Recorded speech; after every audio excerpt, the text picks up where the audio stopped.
Everything arises within your consciousness, right? You've got nowhere else to experience it. Sorry? You've got nowhere else to experience it. You got nowhere else to experience it. And that consciousness is relatively static in the sense that it's been exactly the same from the moment you were born to the moment you die.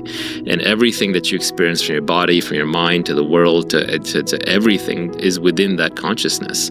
And that thing, that base layer of being, and this is what the Buddhists will tell you, is the real thing. Everything that comes and goes in the middle, including your mind, including your body, is unreal. And trying to find stability in those transient things is your castle that you're building on sand that's going to crumble. I don't want to tell anybody how to live their life. I would just say that to the extent that you want to improve your quality of life, the easiest and best way to do that is to observe your own mind and your own thoughts and be a little, not necessarily critical, but be observant of yourself more objectively. And then you'll kind of realize your own loops and patterns. It takes time. It's not overnight. It's not instantaneous. So you mean letting... Most people spend their lives chasing stability in things that never stop shifting. Naval Ravikant flips that idea on its head. He reminds us that everything, our thoughts, emotions, even our bodies, rises and falls within one unchanging space, our own consciousness. Instead of trying to control the chaos, Naval suggests we simply watch it. Slowly, patterns emerge, clarity sharpens, and the noise begins to quiet. It's not about judging your mind, but observing it. In a world hooked on instant results, this quiet internal shift might be the most powerful transformation of all. If the most valuable asset you own is the clarity of your own mind, what internal chaos are you ready to stop controlling and simply start watching? Let's dive back into the clips and unlock more of Naval's wisdom on achieving radical inner peace. Anxiety and stress are interesting. They're very related. Stress is when, if you look at an iron beam, when an iron beam is under stress, it's because it's being bent in two different directions at the same time. So when your mind is under stress, it's because it has two conflicting desires at once. So for example, you want to be liked, but you want to do something selfish, and you can't reconcile the two, and so you're under stress. You want to do something for somebody else, you want to do something for yourself, right? These are examples. You don't want to go to work, but you want to make money, so you're under stress, right?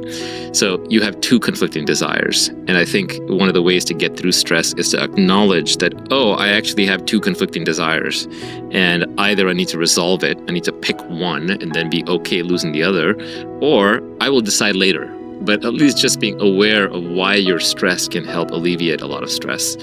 And then anxiety, I think, is sort of this pervasive, unidentifiable stress. I mean, you're not even sure why, and you can't even identify the underlying problem. And I think the reason for that is because you have so many unresolved problems, unresolved stress points that have piled up in your life that you can no longer identify what the problems are. And then there's this mountain of garbage in your mind, and it's a little bit of it poking out the top like an iceberg, and that's anxiety. But underneath, there's a lot of unresolved things. And so you just need to kind of go through very carefully every time you're anxious. Like, okay, why am I anxious this time? I don't know why. Oh, well, let me sit here and just think about it. Let me write down what the possible causes could be.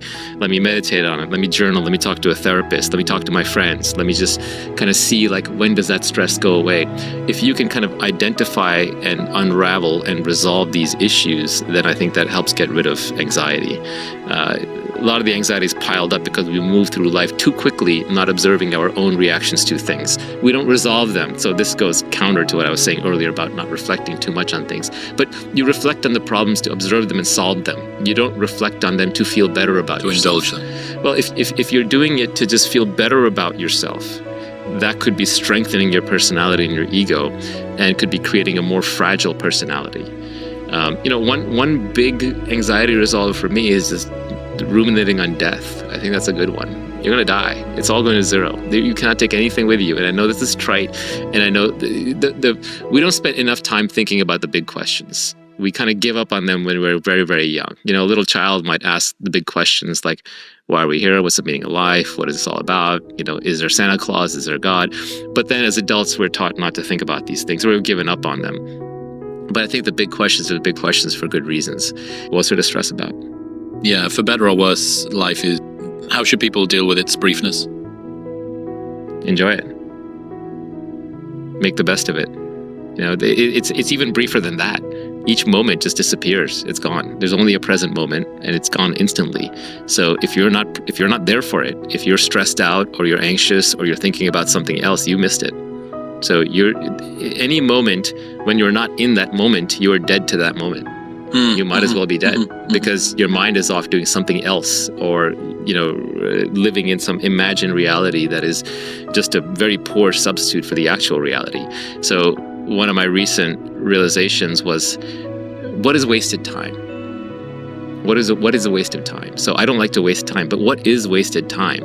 And everything is wasted time in a sense, because nothing matters in the ultimate. But in each moment, the thing matters. In each moment, it's the only thing that matters, actually. What's happening in front of you literally has all the meaning in the world. And so what matters is just being present for the thing. So if you're doing something that you want to do and you're fully there for it, then it's not wasted time.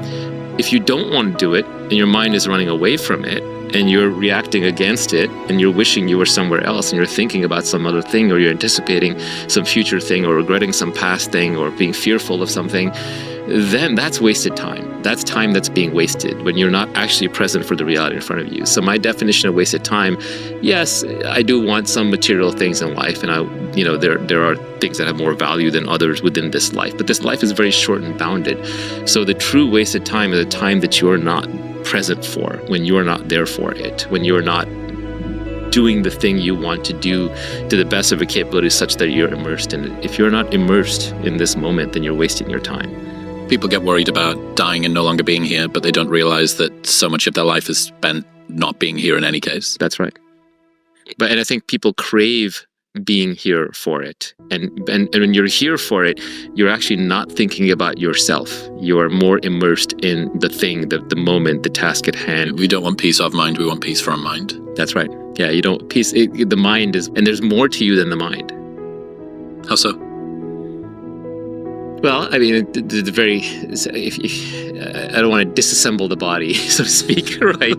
Because please go on. Yeah, at the end of the day, like everything arises within your consciousness, right? You've got nowhere else to experience it. Sorry? You've got nowhere else to experience it. You've got nowhere else to experience it, and that consciousness is relatively static in the sense that it's been exactly the same from the moment you were born to the moment you die, and everything that you experience from your body, from your mind, to the world, to everything is within that consciousness, and that thing, that base layer of being, and this is what the Buddhists will tell you, is the real thing. Everything that comes and goes in the middle, including your mind, including your body, is unreal.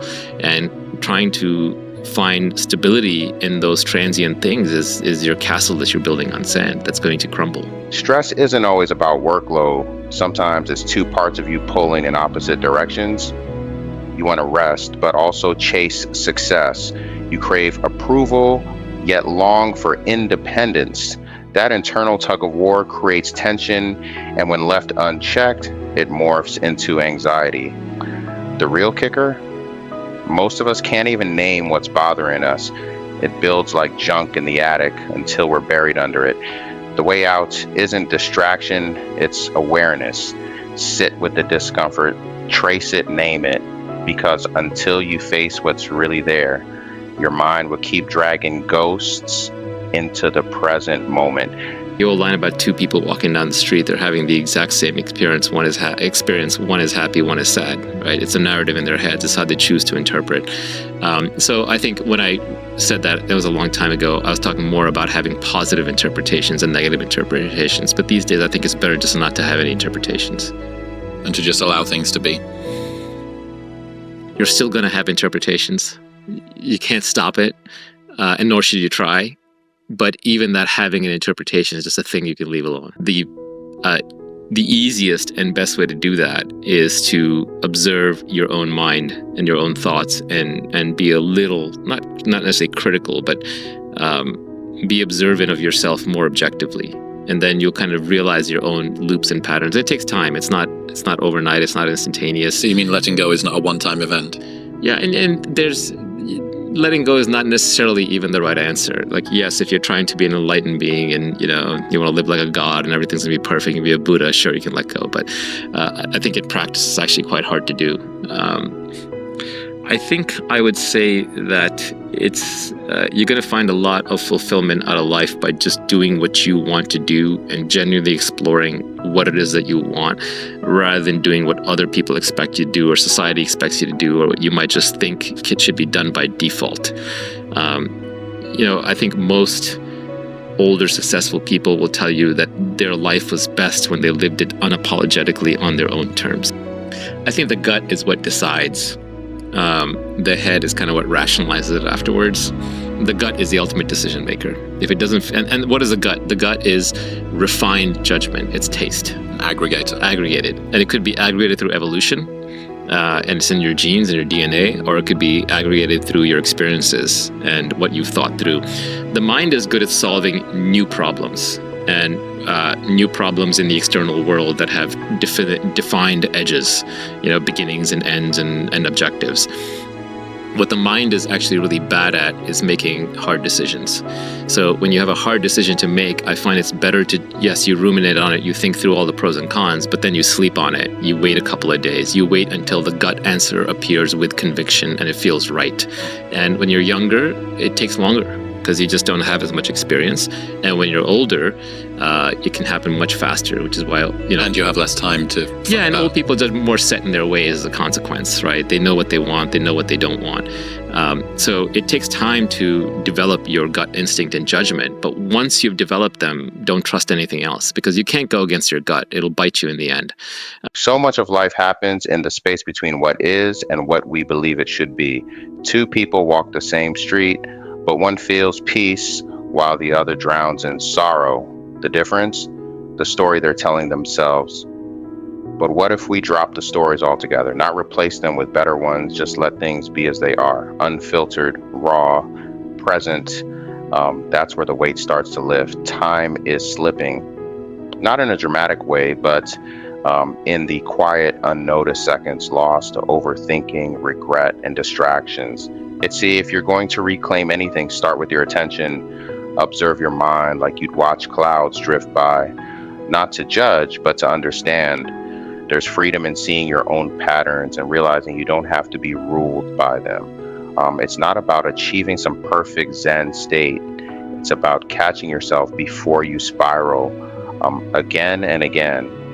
When it comes to choices, your gut often knows before your head starts making excuses.